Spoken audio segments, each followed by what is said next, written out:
देवताओं ने कहा, समस्त पदार्थों के ज्ञाताओं में श्रेष्ठ सूत जी, आप क्रमशः देश काल आदि का वर्णन करें।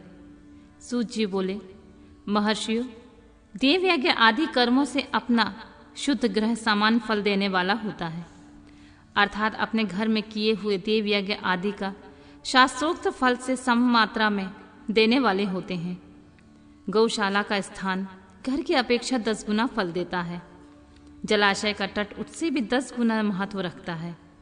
जहाँ बेल, तुलसी आदि पीपल वृक्ष का मूल निकट हो, वहाँ स्थान जलाशय के तट से 10 गुना फल देने वाला होता है। देवालय को उससे भी 10 गुने महत्व का स्थान समझना चाहिए। देवालय से भी 10 गुना महत्व रखता है तीर्थ भूमि का तट, उससे 10 गुना श्रेष्ठ है नदी का किनारा, उससे 10 गुना उत्कृष्ट है तीर्थ नदी का तट, और उससे भी 10 गुना महत्व रखता है सप्तगंगा नामक नदियों का तीर्थ। गंगा, गोदावरी, कावेरी, ताम्रपर्णी, सिंधु, सरयू और नर्मदा, इन 7 नदियों को सप्तगंगा कहा गया है।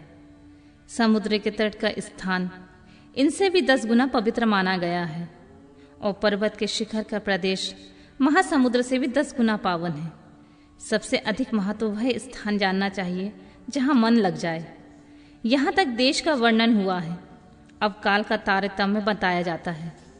सतयुग में यज्ञ, दान आदि का कर्म पूर्ण फल देने वाले होते हैं, ऐसा जानना चाहिए। त्रेता युग में उसका 3/4 फल मिलता है। द्वापर में सदा आधे ही फल की प्राप्ति कही गई है। कलयुग में 1/4 ही फल की प्राप्ति समझनी चाहिए, और आधा कलयुग बीतने पर उस 1/4 फल में से भी 1/4 कम हो जाता है। शुद्ध अंतःकरण वाले पुरुष को शुद्ध एवं पवित्र दिन सम फल देने वाला होता है। ब्राह्मणों, सूर्य संक्रांति के दिन किया हुआ सत्कर्म पूर्वोक्त शुद्ध दिन की अपेक्षा 10 गुना फल देने वाला होता है। यह जानना चाहिए, उससे भी 10 गुना महत्व उस कर्म का है जो विषुव नामक योग में किया जाता है। दक्षिणायन आरंभ होने के दिन अर्थात कर्क की संक्रांति में किए हुए पुण्य कर्म का महत्व विषुव में 10 गुना अधिक माना गया है। उससे भी 10 गुना मकर संक्रांति में, और उससे 10 गुना चंद्र ग्रहण में किए हुए पुण्य का महत्व है। सूर्य ग्रहण के समय सबसे उत्तम है, उसमें किए हुए पुण्य कर्म का फल चंद्र ग्रहण से भी अधिक और पूर्व मात्रा में होता है। इस बात की विज्ञ पुरुष जानते हैं। जगत रूपी सूर्य का राहु रूपी विष से संयोग होता है, इसलिए सूर्य ग्रहण का समय रोग प्रदान करने वाला होता है।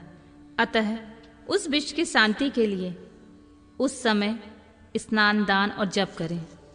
वह काल विष की शांति के लिए उपयोगी होने के कारण पुण्य पद माना गया है। जन्म नक्षत्र के दिन तथा व्रत की पूर्ति के दिन समय सूर्य ग्रहण के समान ही समझा जाना चाहिए, परंतु महापुरुषों के संग का काल करोड़ों सूर्य ग्रहण के समान पावन है, ऐसा ज्ञानी पुरुष जानते मानते हैं। तपोनिष्ठ योगी तथा ज्ञाननिष्ठ यति ये पूजा के पात्र हैं, क्योंकि ये पापों के नाश के कारण होते हैं।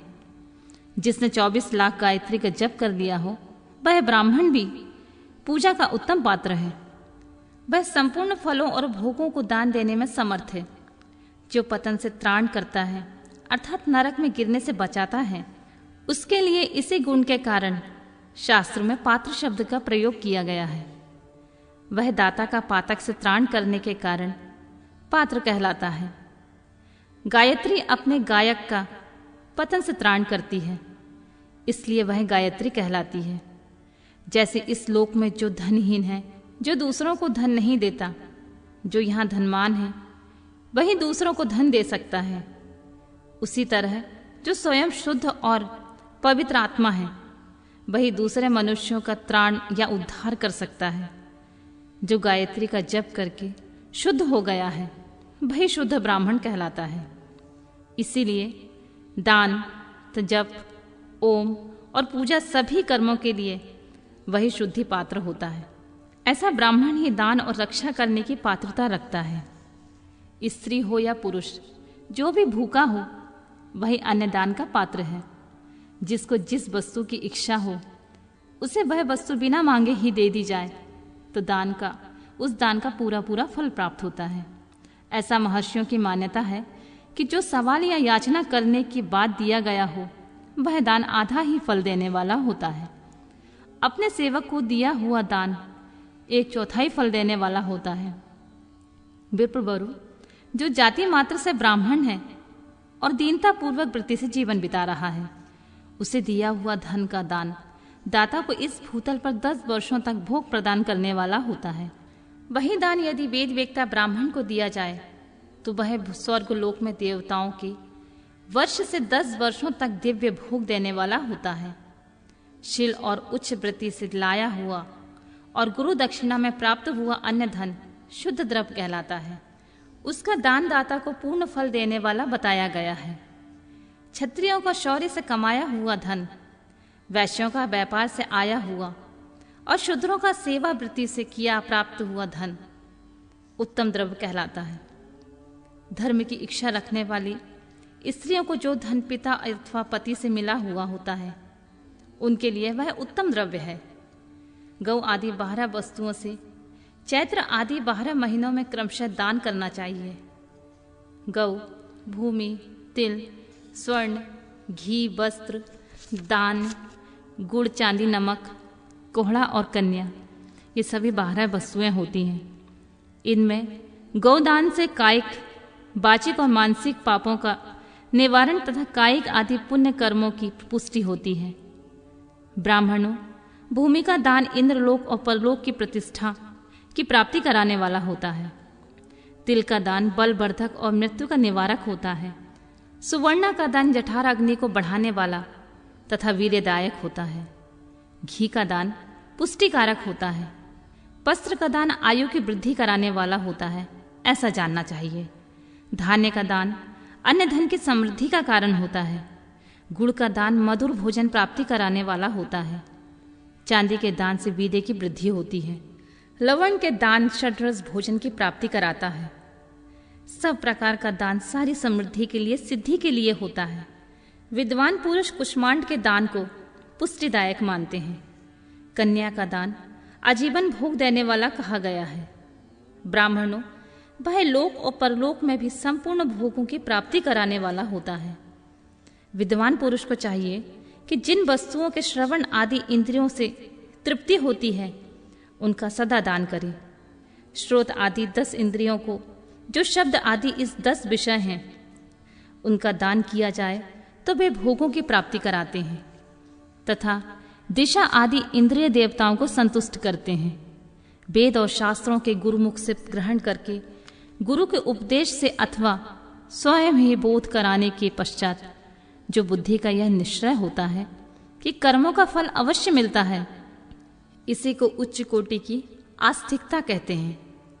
भाई बंधु अथवा राजा के भय से जो आस्तिकता बुद्धि या श्रद्धा होती है वह कनिष्ठ श्रेणी की आस्तिकता है जो सर्वथा दरिद्र है। इसलिए जिसके पास सभी वस्तुओं का अभाव है वह वाणी अथवा कर्म द्वारा यजन करे। मंत्र, स्त्रोत और जप आदि को वाणी द्वारा किया गया यजन समझना चाहिए तथा तीर्थ यात्रा और व्रत आदि को विद्वान पुरुष शारीरिक यजन मानते हैं। जिस किसी भी उपाय से थोड़ा हो या बहुत देवतार्पण बुद्धि से जो किया हुआ हो अथवा किया जाए वह दान या सत्कर्म भोगों की प्राप्ति कराने में समर्थ होता है। तपस्या, दान ये 2 कर्म मनुष्य को सदा करने चाहिए। ऐसा ग्रह दान का योग करना चाहिए जो अपने वर्ण, चमक दमक या सफाई और गुण सुख सुविधा से सुशोभित हो। बुद्धिमान पुरुष देवताओं की तृप्ति के लिए जो कुछ देते हैं वह अतिशय मात्रा में और सब प्रकार के भोग प्रदान करने वाला होता है। उस दान को विद्वान पुरुष यह लोक और परलोक में उत्तम जन्म तथा सदा सुलभ होने वाला भोग पाता है। ईश्वरार्पण बुद्धि से यज्ञ, दान आदि कर्म करके मनुष्य मोक्ष फल का भागी होता है।